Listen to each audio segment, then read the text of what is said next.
Oi, gente! Estamos hoje aqui neste workshop do Jean para falarmos sobre a importância atual que os santos têm sobre a sua vida e sobre a minha vida. Você já pensou qual é o seu santo de devoção? Então, eu sou a Micaela, membro de aliança, consagrada da comunidade, e estarei aqui agora falando com você sobre alguns santos que podem nos inspirar. Então, estamos aqui no Jean para juntos descobrir o que os santos têm a nos inspirar como este modelo de vida. Homens e mulheres, adolescentes, jovens, idosos, que na sua vida terrena buscaram viver a base do Evangelho, buscaram viver as bem-aventuranças, buscaram viver aquilo que Jesus ensinou e vivenciou juntamente dos seus apóstolos. E você já parou para pensar qual o seu santo de devoção? O que o teu santo te inspira? Em que época ele viveu? Como que era a realidade ao qual ele estava inserido? E, principalmente, o que esse santo te inspira? Os santos são esses modelos de vida, os quais a Igreja nos presenteia, para que a partir da sua vivência, do seu apostolado, do seu testemunho, da sua espiritualidade, da obra de caridade que alguns santos viveram, esses santos são esses modelos que nos guiam, são como que guias na nossa caminhada de fé. Os santos são aqueles que nos inspiram a possuir a maior felicidade aqui na Terra.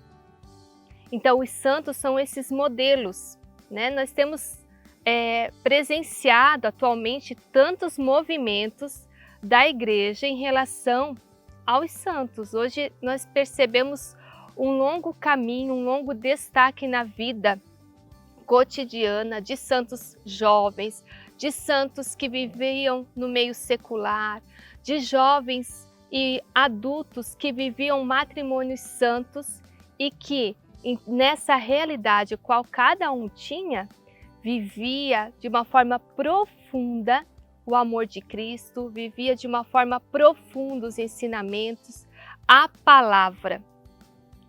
E aí nós vamos pensar, né? Mas como viver isso tudo? Como que buscar? Porque os santos são modelos de virtudes. Eles não tinham uma natureza tendenciosa para viver o bem já de fato. Precisaram buscar. E hoje nós estamos aqui, né? Nesse Jean, porque nós queremos buscar essa felicidade mais profunda. Nós estamos aqui dentro da comunidade ou bebendo do carisma, porque nós acreditamos que a arca, que essa comunidade, que a minha comunidade é um caminho que me conduz a essa felicidade eterna, mas que me convida no hoje, no concreto da minha vida, nos meus estudos, nos meus trabalhos, na minha casa, nas minhas amizades, nos meus relacionamentos, a buscar no concreto da vida uma forma simples, mas profundamente unida a Deus, profundamente unida à Eucaristia, profundamente unida a Nossa Senhora. Então, os santos, eles nos inspiram. Então, os santos são aqueles que nos provocam e nos intimidam a buscar pela vida eterna e não medir esforços para ir até o fim nessa caminhada. Hoje a gente vai vendo muito discurso, né, que o jovem está perdendo o ímpeto, faz parte de uma geração que se chama geração líquida, né, sem elementos, princípios, valores, sem ideais. Mas nós sabemos que para um jovem que deseja a eternidade, não pode ficar nessa geração líquida ou ir atrás dos movimentos, né? Ir atrás da onde está tendo a onda, o momento, não. Precisa fazer essa experiência profunda com o Senhor. O cristianismo é uma experiência profunda, não como uma ideologia, como uma doutrina, isso faz parte. Mas o cristianismo, ele nasce de um encontro com uma pessoa. E você já se encontrou com essa pessoa? Essa pessoa é Jesus Cristo. E como que a gente faz para encontrar Jesus? Um dos meios que a igreja utiliza há mais de 2000 anos é a palavra. E a palavra, ela tem ensinamento para tudo, para todo momento da nossa vida.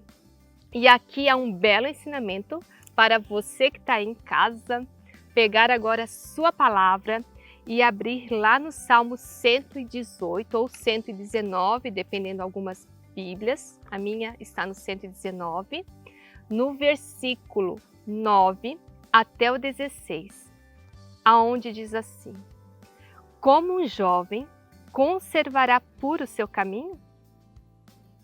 Observando a tua palavra. Eu te busco de todo o coração, não me deixeis afastar dos teus mandamentos. Conservei tuas promessas no meu coração, para não pecar contra ti. Bendito sejas, Deus, ensina-me teus estatutos. Com meus lábios eu enumero todas as normas de tua boca. Alegro-me com o caminho dos teus testemunhos. Mais do que todas as riquezas, meditarei os teus preceitos e considerarei teus caminhos. Delicio-me com teus estatutos e não me esqueço da tua palavra. Olha que belo, no início e no final desse trecho, há uma palavra que permanece. Como um jovem conservará puro o seu caminho? Olha o que o Senhor nos ensina, observando a palavra. E não esquecer a palavra em nenhum momento de nossa vida, seja adolescente, juventude, termos isso, esse amor por uma palavra que nós já escutamos, a palavra do anúncio, que Jesus Cristo verdadeiramente é o meu Senhor, mas muito mais que o meu Senhor, é o meu amigo que permanece comigo na alegria, na tristeza, na dificuldade, na facilidade, naquela situação corriqueira, mas é Jesus que permanece. Então, permanece com Ele, não tenha receio. Eu também já fui adolescente, também já fui uma jovem, mais jovem, né? Em todo o caminho a gente sempre tem muitos desafios, mas posso dizer para você, com toda a gratidão do meu coração, que o Senhor sempre esteve perto de mim, mas também eu sempre o busquei. Então busque, valorize cada momento, valorize a sua palavra que você está dando hoje ao fazer esse jam, mas valorize também a palavra que um dia Deus já colocou e semeou no teu coração. É igual aquela sementeira, onde que o pastor sai, né? Pastor não, né? O agricultor sai para semear. Essa palavra ela precisa permanecer. E você adolescente, você jovem, você adulto, né? Que já está um pouquinho mais maduro, é chamado também a zelar para que essa semente frutifique. E essa semente é a palavra. E ali estará a nossa felicidade, né? Como diz uma serva de Deus, os caminhos de Deus são muito melhores do que nós podemos pedir com a nossa imaginação. Então não tenha receio de confiar o caminho e confiar que é Deus que guia o teu caminho.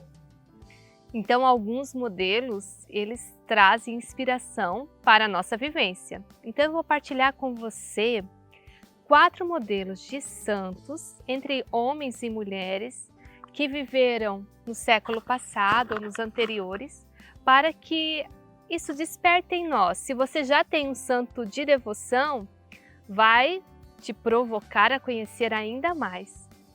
Mas se também não tem, vai ser modelo, quem sabe, para a sua vivência. Vamos lá?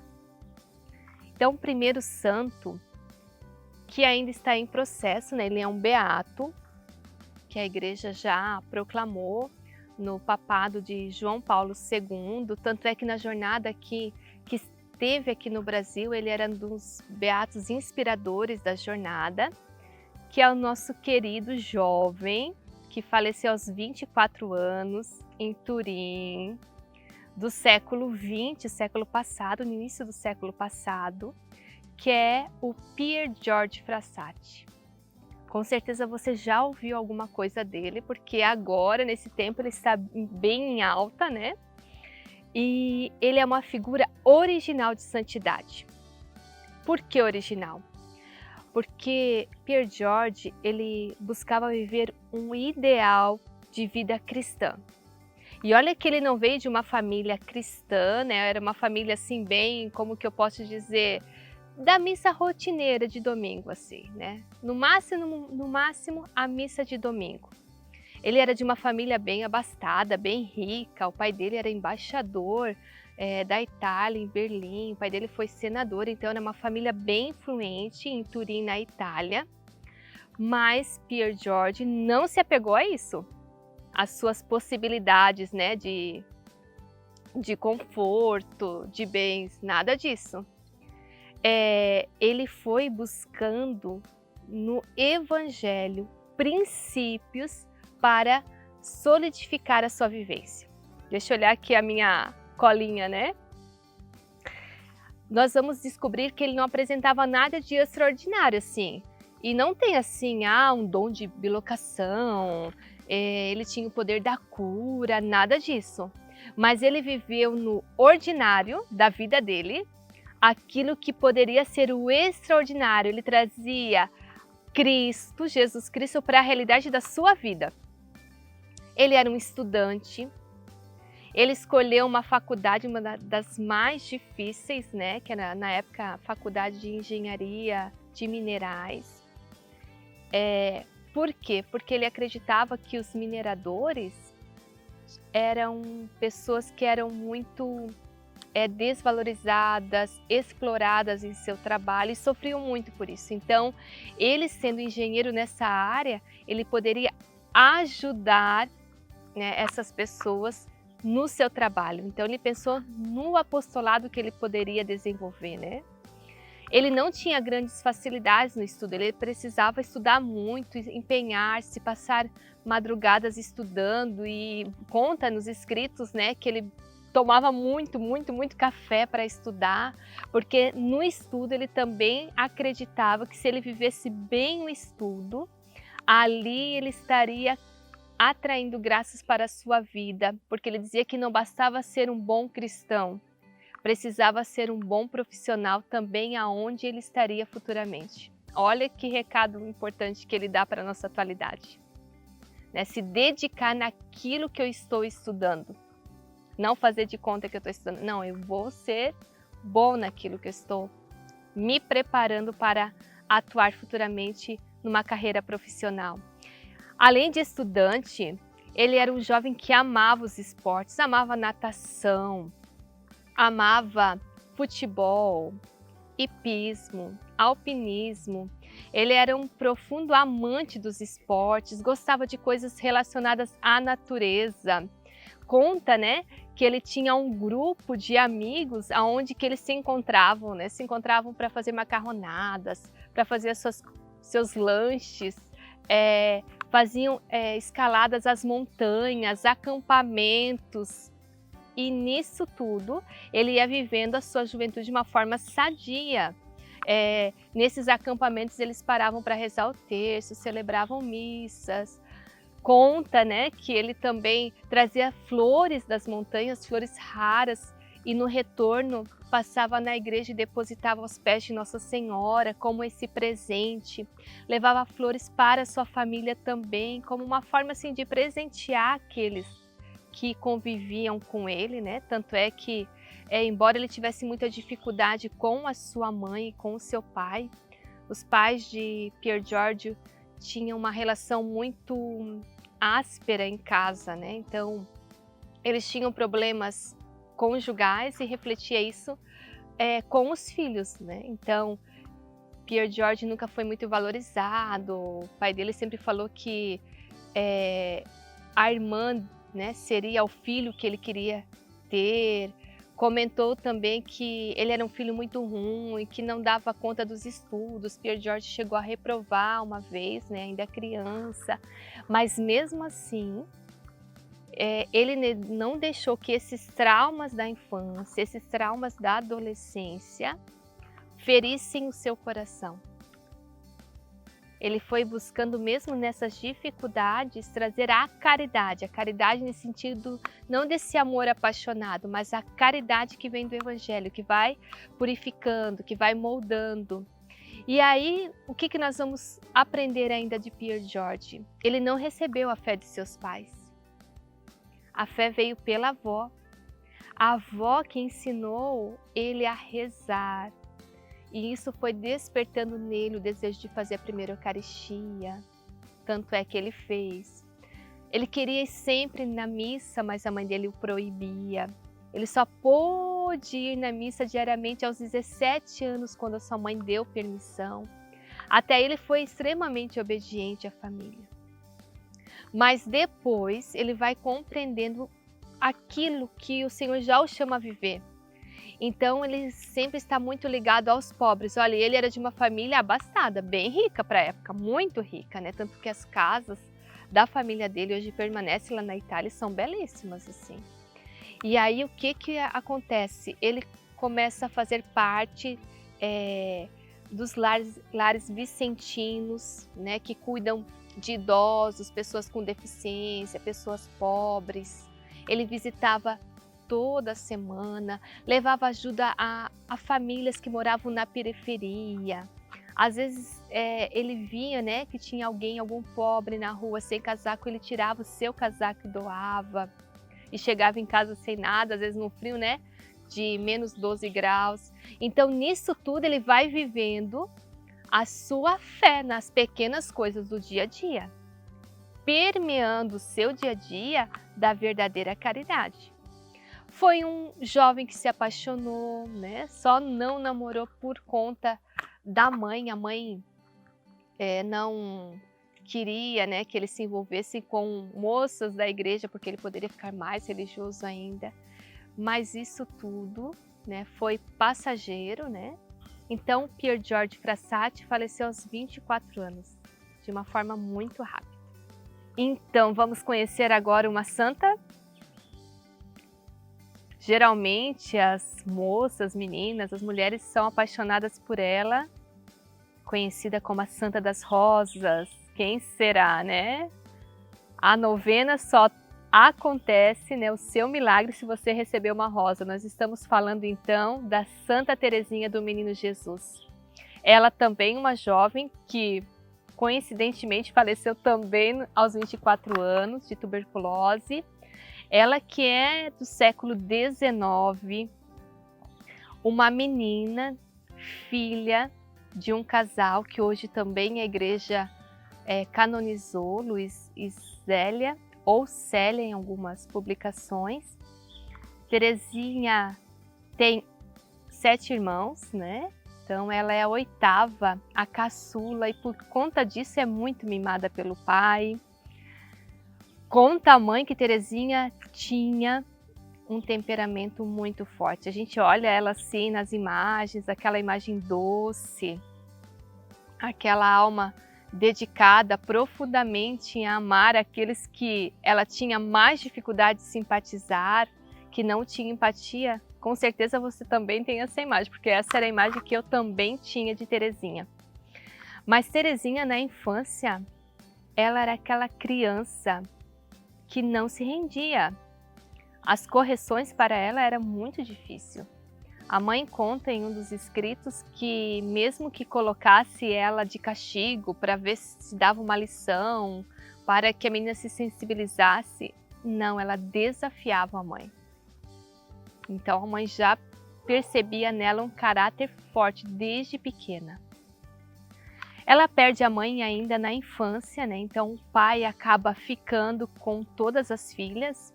Eles tiveram filhos, 2 filhos e as demais meninas. Mas como os dois meninos falecem, então o Luiz, né, o pai de Santa Teresinha, permanece com as filhas, criando, educando, amando e principalmente educando na fé. É de uma família santa, né? Porque todas se tornaram religiosas. A história dos pais de Santa Teresinha contam que, quando jovens, o pai queria entrar, né, para a vida religiosa e a mãe também, mas por motivos da época não conseguiram entrar e acaba que se conheceram, né? Eles eram vizinhos de comércio, de porta, e um dia se encontraram na ponte e ali né, bateu alguma coisa no coração que os fez namorarem, rapidamente casarem, né? Eles casaram bem rápido, em 3 meses.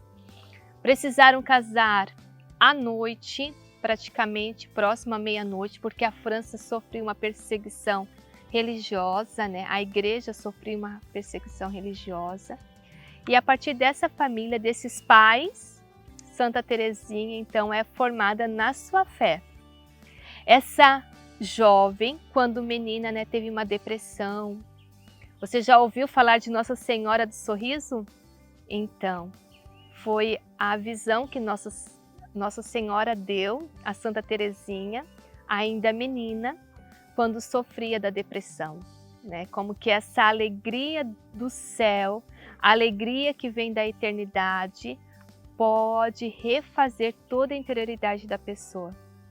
E Teresinha viveu, né? Então logo em seguida sentiu-se profundamente chamada para viver no Carmelo e ali inicia sua vida religiosa de uma forma muito rápida, né?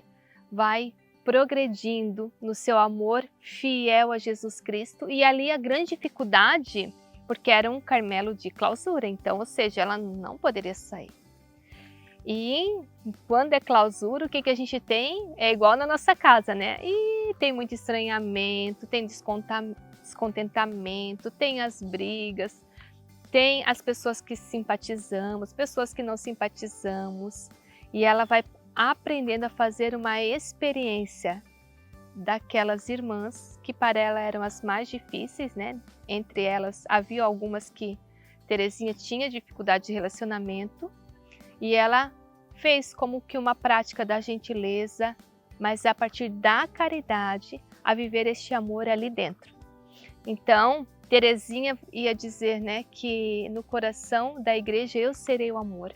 Ela viveu no seu dia a dia, naquilo que ela era desafiada, esse amor constante. É uma grande santa para nós jovens que queremos viver o amor nas pequenas coisas. Então, essa é uma dica para você, então. Então, vamos continuar com a vida dos nossos queridos e amados, beatos, santos, aqueles que nos inspiram a nossa escalada para o céu. Né? Porque o nosso desejo é chegar na eternidade de uma forma realizada já aqui na Terra, né? Então, como um outro modelo, nós temos o Venerável, que vai ser beatificado agora em outubro, se tudo, né, ocorrer direitinho lá na Itália, mas há essa previsão de Carlo Acutis. Ele, um adolescente que falece aos 15 anos, também de uma forma bem rápida, de uma leucemia. Mas o interessante, esse menino, né, que era inglês, depois veio para a Itália e desde a tenra idade ele tem uma sensibilidade para as coisas de Deus. Ao passar numa igreja, ele pede para a mamãe dele entrar, faz o sinal da cruz, faz a sua oração pequena, desde pequeno. A mãe conta que ela e o esposo não tinham assim essa fé que pudesse o inspirar, né? Não trabalhavam o sentido da vivência nas pequenas coisas, não tinham esse modelo de viver a caridade entre os pobres. Não tinha assim uma dimensão espiritual que pudesse inspirar o seu filho. Mas ela vai contando que desde os primeiros anos de vida, Carlos já começa a demonstrar isso.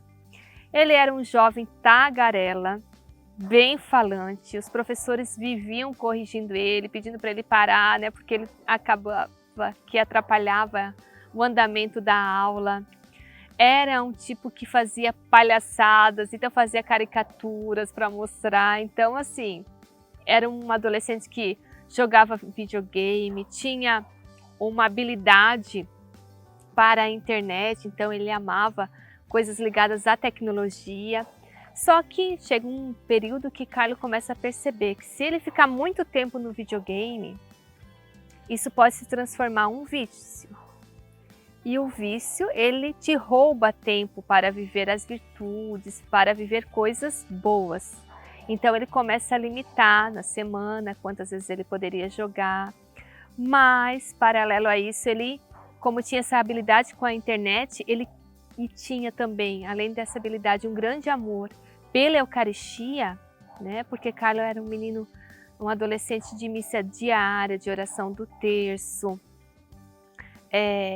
Ele queria que os seus amigos, através da tecnologia, conhecessem os milagres eucarísticos, as manifestações que Jesus utilizou para mostrar que permanece com o seu povo, né, através da Eucaristia. Então ele convence a família dele a fazer uma viagem, e nessa viagem ele vai fotografando, filmando esses lugares e monta um vídeo para mostrar para os seus amigos. Também com a tecnologia, ele vai chegando ao coração daqueles amigos que tinham dificuldade de viver a pureza na adolescência, dificuldade de viver a sua abstinência com as drogas. Então ele vai exercendo o seu apostolado assim. Ele era um menino que comprava um colchonete, levava para o morador de rua, pegava o seu dinheiro para dar um lanche para quem estava morando na rua. Então ele era um menino da caridade, adolescente da caridade, mas que teve essa caridade inspirada na Eucaristia, neste profundo amor por Jesus Eucarístico. Então aí um outro modelo de adolescente agora, do nosso século, né? Porque ele faleceu agora em 2006, então pouco tempo se nós formos olhar nos outros santos da igreja. Então Carlo Acutis, um grande inspirador para nós nesse tempo também. E é claro que eu não poderia deixar de falar do nosso baluarte, nosso querido Santo Agostinho, um jovem profundamente conectado com a realidade da sua época, que tinha muitas dificuldades, principalmente com o seu pai, né, que não entendia por que seu pai traía sua mãe, e a sua mãe ainda permanecia com ele, né, naquela docilidade, naquela vivência conjugal. Agostinho que sai para os estudos, se destaca na oratória, nessa dialética, na forma de argumentação, de saber olhar os fatos e ali fazer essa relação com a realidade atual. Agostinho que tinha essa grande inquietação por uma felicidade qual ele procurava nos lugares, nas pessoas, nas namoradas, nas bebidas, nos jogos, na profissão também. E quando chega o momento da sua vida, por volta dos 30 anos, ele descobre: a minha vida não tem sentido, já fiz tudo isso e não me encontro. Agostinho passa pela noite escura da vida, ou hoje nós dizemos, né, por uma crise existencial tremenda. E essa crise existencial, que é muito bendita, o leva a escutar discursos, o leva a escutar a palavra de Deus, né, pronunciada ali por um bispo, Ambrósio. E a partir disso ele tem um encontro profundo com a pessoa de Jesus Cristo, por meio da sua palavra. Assim como eu comecei lá no início da pregação do workshop. Então, Agostinho vai nos ajudar a perceber que existe um momento do encontro. Talvez você está fazendo esse encontro aqui nesse jam, escutando a pregação, escutando um momento de oração, participando de alguma oração, mas é para você. Então, fique ligadinho aqui, não saia do jam. Mesmo estando na sua casa, deixe que o jam entre no seu coração e veja o que Deus quer fazer hoje na tua vida, o que Ele quer te lançar, qual a promessa que Ele tem para você e qual o caminho que Ele quer que você trilhe, mas a partir dessa consciência, deste amor por este ideal, porque afinal de contas, eu e você caminhamos para o céu. Permanece aqui. Então, gente, foi muito bom estar aqui com vocês nesse pequeno tempo. Deus abençoe e até mais. Estamos aí juntinhos no Jam.